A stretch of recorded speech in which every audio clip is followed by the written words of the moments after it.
पुराने समय की बात है। एक समुद्र के किनारे एक गुरु अपना आश्रम बनाकर रहा करते थे। हजारों शिष्य उनसे ज्ञान ग्रहण करने के लिए दूर दूर से उनके पास आया करते थे। गुरु का ज्ञान देने का तरीका बड़ा ही अनूठा था। शुरुआत में वह अपने शिष्यों को उपदेशों के माध्यम से ज्ञान देते थे। इसके बाद वह अपने शिष्यों को ज्ञान का अनुसरण करने के लिए कहते थे और उस ज्ञान को अपने व्यवहारिक जीवन में उतारने को कहते थे। एक बार उस आश्रम में एक सम्राट अपने बेटे को लेकर पहुंचा। उस सम्राट ने गुरु से प्रार्थना की। सम्राट ने कहा, आप मेरे बेटे को अपने आश्रम में रहने दें और अपने तरीके से उसे ज्ञान दें। उसे इस आश्रम में बिल्कुल भी ऐसा नहीं लगना चाहिए कि वह किसी सम्राट का बेटा है। उसे बिल्कुल साधारण शिष्यों की तरह ही ज्ञान देने की कृपा करे। गुरु ने मुस्कुराते हुए सम्राट से कहा, ज्ञान इसी प्रकार से दिया जा सकता है। अगर तुम अपने आप को दूसरों से बड़ा समझोगे तो तुम ज्ञान ग्रहण नहीं कर पाओगे। अगर तुम्हें ज्ञान ग्रहण करना है तो तुम्हें दूसरों की तरह अपने आप को साधारण समझना होगा। यही ज्ञान ग्रहण करने की सबसे पहली सीढ़ी होती है। हे राजन, तुम निश्चिंत रहो। आज से तुम्हारे बेटे की जिम्मेदारी मेरे कंधों पर रही। इसके बाद सम्राट अपने राज्य की ओर रवाना हो गया और गुरु सम्राट के बेटे को अपने साथ लेकर समुद्र के किनारे टहलने के लिए निकल गए। आश्रम के बाकी सभी बच्चे सम्राट को देख रहे थे। सम्राट अपने बेटे को अपने रथ पर बिठाकर लाया था, जिससे सभी बच्चे समझ गए थे कि यह लड़का सम्राट का बेटा है। इसी कारण से आश्रम के सभी बच्चे सम्राट के बेटे की ओर आकर्षित हो गए। जब गुरु सम्राट के बेटे को लेकर समुद्र के किनारे टहल रहे थे तो सम्राट का बेटा अचानक से रोने लगा। सम्राट का बेटा अभी मात्र 12 साल का था। 12 साल की आयु में उसके पिता उसे अपने से दूर छोड़कर चले गए थे। इस बात का सदमा वह लड़का सह नहीं पा रहा था और वह यह समझ नहीं पा रहा था कि उसके पिता ने उसकी भलाई के लिए उसे गुरु के पास छोड़ा है। सम्राट के बेटे को रोते हुए देखकर गुरु ने कहा, बेटा, मैं तुम्हें चुप नहीं करूंगा। हो सकता है आज मैं तुम्हारे आंसू पोंछ दूं, लेकिन कल फिर तुम अपने आप को अकेला ही पाओगे। इस बात को हमेशा याद रखना। इस संसार में इंसान अकेला आता है और अकेला ही सारा जीवन जीता है। जो इंसान इस बात को जितनी जल्दी समझ लेता है वह उतनी ही जल्दी आत्मज्ञान के रास्ते पर निकल पड़ता है।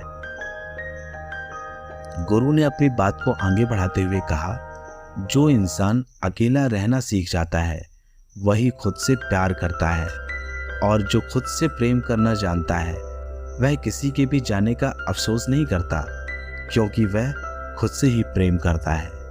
धीरे धीरे तुम आश्रम के माहौल में ढल जाओगे। शुरुआत में तुम्हें थोड़ी समस्या आ सकती है, लेकिन कुछ दिनों के बाद तुम इसे आत्मसात कर लोगे। इसके बाद तुम्हें यही जगह बहुत अच्छी लगने लगेगी। यह जगह तुम्हें अपने महल जैसी भी लगने लगेगी। शाम हो चली थी। समुद्र के दूसरे छोर पर सूरज छिपने लगा था और अपनी लालिमा पूरे आसमान में बिखेर रहा था। इसके बाद गुरु अपने शिष्य को अपने साथ में लेकर वापस लौट आए।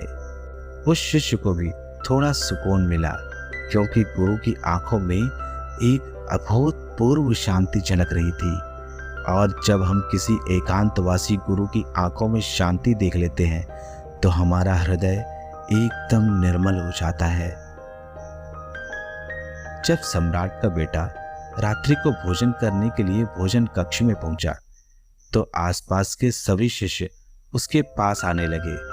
उन सभी को पता था कि यह लड़का सम्राट का बेटा है और अगर हम इससे दोस्ती कर लेते हैं तो उससे हमारा बहुत फायदा होने वाला है। यही सोचकर आश्रम के ज्यादातर बच्चों ने उसे घेर लिया था। बस कुछ बच्चे थे जो अकेले रहने का महत्व समझते थे, जो दिखाने में विश्वास नहीं करते थे।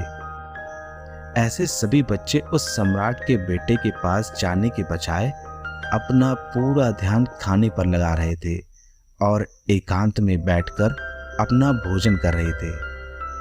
कुछ दिनों के बाद सम्राट के बेटे की आश्रम के ज्यादातर बच्चों के साथ दोस्ती हो गई थी।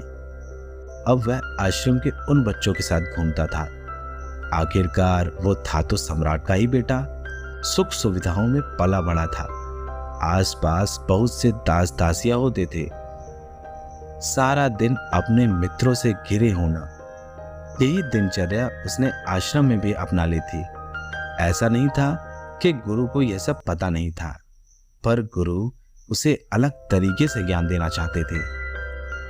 दोस्तों, किसी बच्चे को ज्ञान आप उपदेश देकर नहीं दे सकते, उन्हें सच्चाई दिखानी पड़ती है। उसके कहीं बाद उन्हें वह बात समझ में आती है जो आप उन्हें समझाना चाहते हैं। गुरु को यह बात पता थी कि अगर मैं इसे बोलकर बताऊंगा तो यह कभी मेरी बात नहीं समझ पाएगा। मुझे यह दिखाना पड़ेगा, इसे यह बताना पड़ेगा कि अकेले रहने से ही तुम अपनी शक्तियों को जान पाओगे।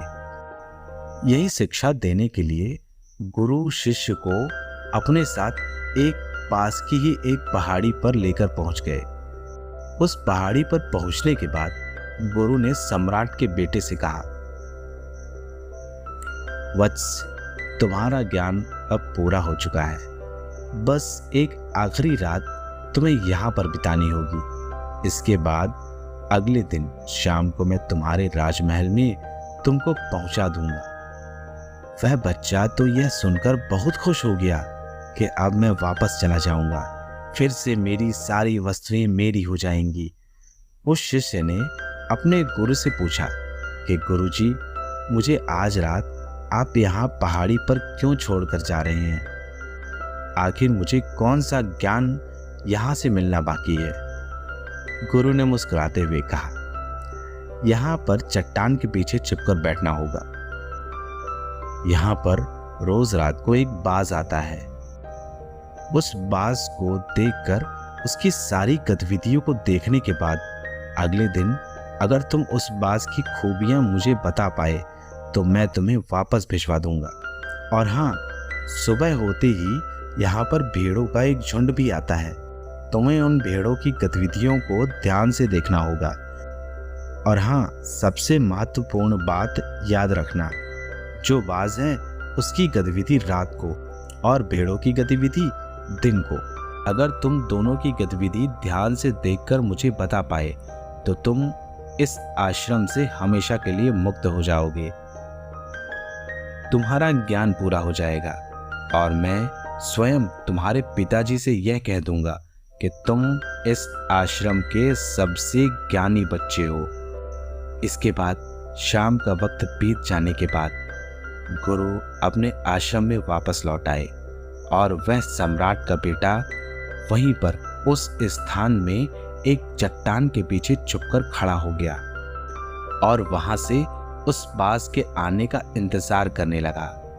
वक्त बीत जाने के बाद वहां पर एक बाज अपने बच्चों के साथ आ गया और सम्राट का बेटा पूरी रात उस बाज की गतिविधि बड़े ही ध्यानपूर्वक और अच्छी तरह से देखता रहा। सुबह होने के बाद जब वहां पर एक चरवाहा अपने भेड़ों को लेकर पहुंचा तो सम्राट के बेटे ने एक बड़ा ही विचित्र दृश्य देखा। उसने देखा कि बाज भेड़ के एक बच्चे को अपने पंजों में दबाकर वहां से उड़ गया। उसने उस भेड़ के बच्चे का शिकार कर लिया था।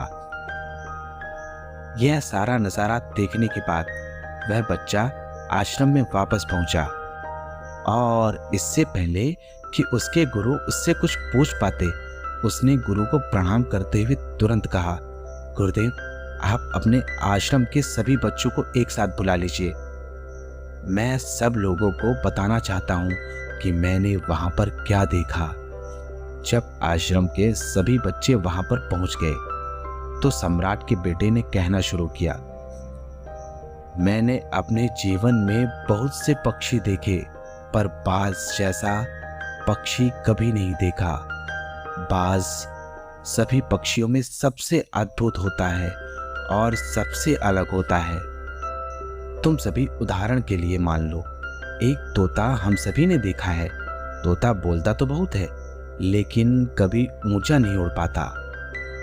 लेकिन बाज, जो कि हर समय शांत रहता है, वह आकाश को भी छू सकता है, क्योंकि उसमें आकाश को छू लेने का सामर्थ्य होता है।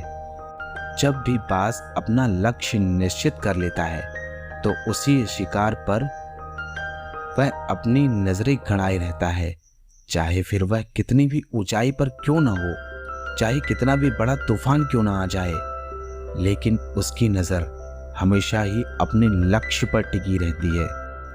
आज सुबह जिस बाज को मैंने देखा, उसने भेड़ के झुंड में से हर भेड़ को अपना शिकार नहीं बनाया, बल्कि उस भेड़ के झुंड में से एक भेड़ के बच्चे को अपना शिकार बनाया।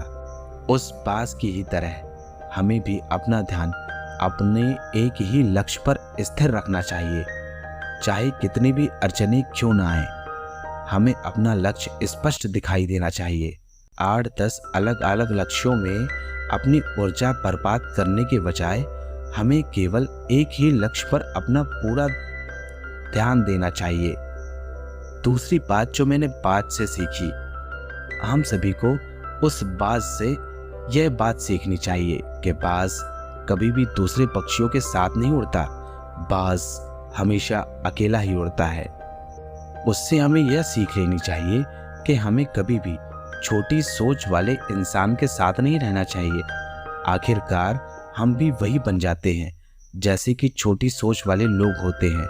हमेशा बड़ी सोच वाले के साथ रहो या फिर अकेले ही रहो, क्योंकि जब हम अकेले रहते हैं तभी हम खुद की ताकत और खुद की कमजोरियों को जान पाते हैं और उन्हें जानकर उन्हें पूरा कर सकते हैं।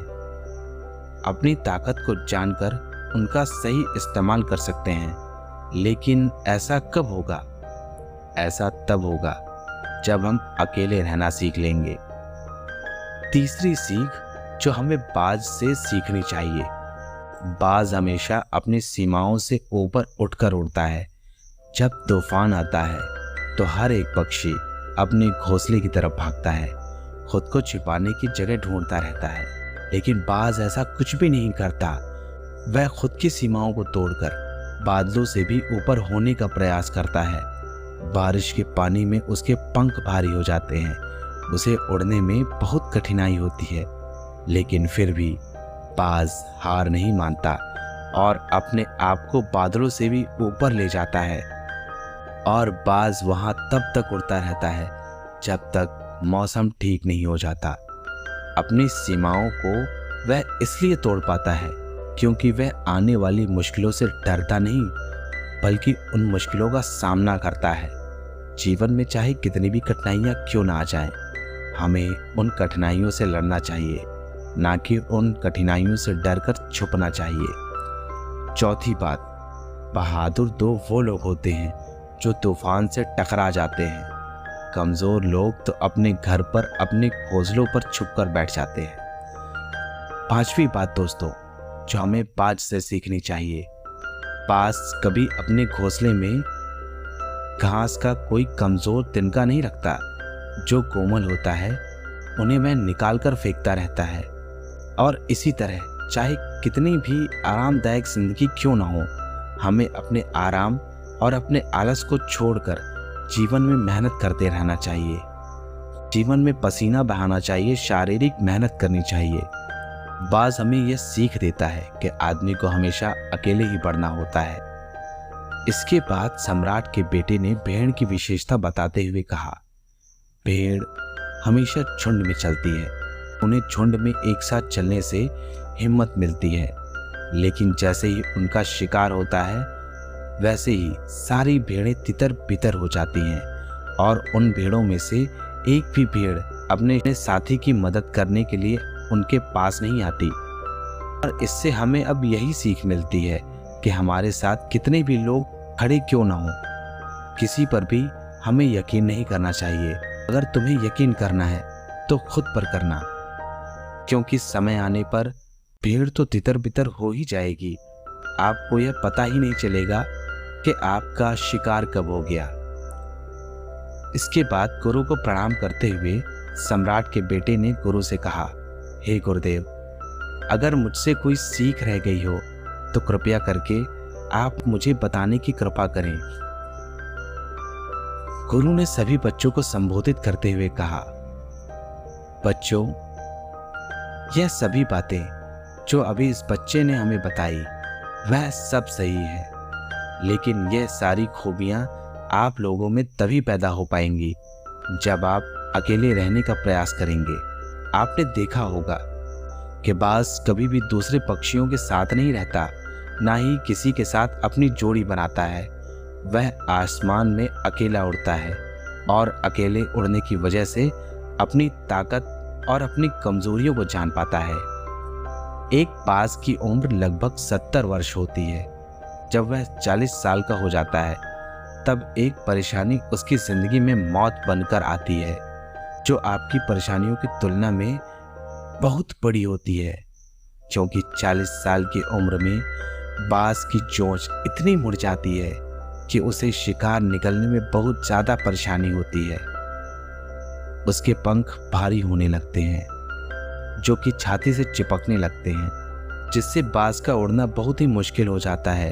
उसके पंजे लंबे और लचीले हो जाते हैं, जिसके कारण वो शिकार सही ढंग से नहीं पकड़ पाता। इन सब परेशानियों के बाद बाज के पास केवल 3 रास्ते होते हैं। पहला, कि वह अपना शरीर त्याग दे। दूसरा, गिद्ध की तरह सड़े हुए भोजन पर निर्भर रहे। और तीसरा, सबसे कठिन और पीड़ादायक रास्ता, अपने आप को पुनः स्थापित कर फिर से आसमान का सीना चीर कर उड़ना। और वो इसी तीसरे रास्ते को चुनता है और अपने पास की सबसे ऊंची चोटी पर पहुंच जाता है। वहां पर अपना घोंसला बनाता है और फिर शुरू होता है परेशानियों को जड़ से उखाड़कर आसमान में उड़ने का सफर। वह अपनी चोंच को एक चट्टान पर मार मार कर तोड़ देता है, जिसके कारण वह लहूलुहान हो जाता है और इंतजार करने लगता है अपनी नई चोंच वापस आने का। इसके बाद जब उसकी नई चोंच आ जाती है तो अपनी नई चोंच से अपने पंजों को काट देता है और फिर इंतजार करता है नए पंजों के उगाने का। इसके बाद वह अपने एक एक पंख को अपने शरीर से अलग कर देता है और फिर से इंतजार करने लगता है अपने नए पंख आने का। और इस प्रक्रिया में उसे समय लगता है पूरे 5 महीने का। इन 5 महीनों की कड़ी तपस्या के बाद एक बाज का पुनः जन्म होता है। वो फिर से तैयार हो जाता है आसमान का सीना चीर कर उड़ने के लिए। जो 3 रास्ते बाज के पास थे वही 3 रास्ते आपके पास भी होते हैं, लेकिन कुछ लोग पहले रास्ते को चुनते हैं और परेशानियों के तले दबकर मर जाते हैं। ज़्यादातर लोग दूसरे रास्ते को चुनते हैं। वो परेशानियों का बोझ पड़ते ही अपने लक्ष्य को छोड़कर सामान्य जीवन जीने लगते हैं। और कुछ वो भी लोग होते हैं जो इस परेशानियों को लात मारकर अपनी मेहनत के दम पर बाज की तरह आसमान की बुलंदियों को छूते हैं। बच्चों, इसीलिए हमें अपनी पुरानी आदतों को छोड़कर नई आदतें सीखनी चाहिए। समय के साथ बदलना पड़ता है और अपने आप को तैयार करना पड़ता है, वरना हमारा भी शिकार हो सकता है और हम भी पीछे रह सकते हैं। इसके बाद गुरु ने अपनी बात खत्म करते हुए कहा, आज रात इस सम्राट के बेटे को उसके राजमहल में छोड़ने जा रहा हूं, क्योंकि इसकी सीख यहां पर पूरी हो गई। इतना कहकर गुरु सम्राट के बेटे का हाथ पकड़कर राजमहल की तरफ रवाना हो गए और बाकी के सभी शिष्य उन्हें पीछे से देखते रहे। तो दोस्तों, कैसी लगी आपको यह कहानी? मुझे आशा है कि आपको यह कहानी अवश्य अच्छी लगी होगी। अगर आपको ऐसी ही कहानियाँ पसंद है तो हमारे चैनल में आपको ऐसी ही कहानियों के संग्रह मिल जाएंगे जिन्हें आप कभी भी सुन सकते हैं। तो दोस्तों, आज के लिए बस इतना ही। कल फिर मिलते हैं किसी और नई कहानी के साथ हम लोग। तब तक के लिए नमस्कार। और वीडियो में अंत तक बने रहने के लिए आप सभी का बहुत बहुत धन्यवाद। जय श्री कृष्ण। राधे राधे।